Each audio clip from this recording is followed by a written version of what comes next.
कैसे आपकी ईद गुजरती है? जरूरी है सब्जी लगाना। हम्म। उसमें तो आते हैं, बट ईद तो इतनी जी बिजी जी। होती है। सुबह पहला दिन तो हमारे घर में कुर्बानी का होता है, तो 2-2:30 बजे तक तो उससे फारिग होते हैं, और सही। फिर ऑफ कोर्स फैमिली लंच, और हम्म। उसके बाद मिलना मिलाना। हम्म। बट तो सबसे पहले क्या खाना आप पसंद करती हैं? जैसे ही कुर्बानी का गोश्त शीर आता है। खुरमा।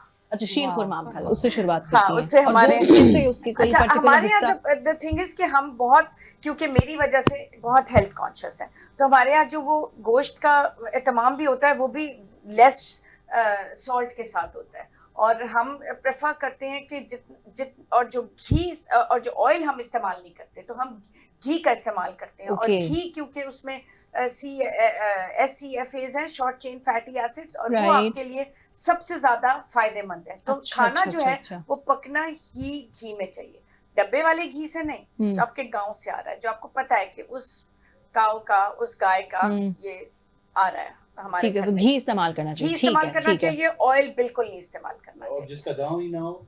जिसका गाँव ना, वो फिर किसी से मंगवा ले। किसी से मतलब यहाँ मंगवा ले पे दोस्ती बहुत से यारी में। सोर्सेज है ना। अच्छा, यहाँ यहाँ पे पर भी वैसे आपने बड़ी जबरदस्त बात जी। बताई, लेकिन यहाँ पर मोस्टली हम थोड़े से वो डर जाते हैं ना यार, पता नहीं असली है हाँ, नकली है। यही तो इसमें आप इसमें बड़ी बिल्कुल वो हम सही लोग कह रहे उलझ हैं। जाते हैं। यही ठीक। आप बिल्कुल सही कह रहे हैं। देखिए, यही तो मैं कह रही हूँ कि डब्बे वाला जो है वो तो प्रोसेस्ड है। वो आपको पता है कि 50% सही है और 50% सही नहीं है, ठीक है। बिकॉज दैट इज प्रोसेस्ड, हाँ सही है। It's processed. हम्म। तो उनको वो बेचारे प्रिजर्वेटिव्स और एडिटिव्स डालने पड़ते हैं शेल्फ लाइफ मेंटेन करने के लिए। तो ये सारी चीजें अगर आप तो यानी आप बड़ा एहतियात से खाती हैं, हाँ, और दूसरों को भी एहतियात से खाना चाहिए।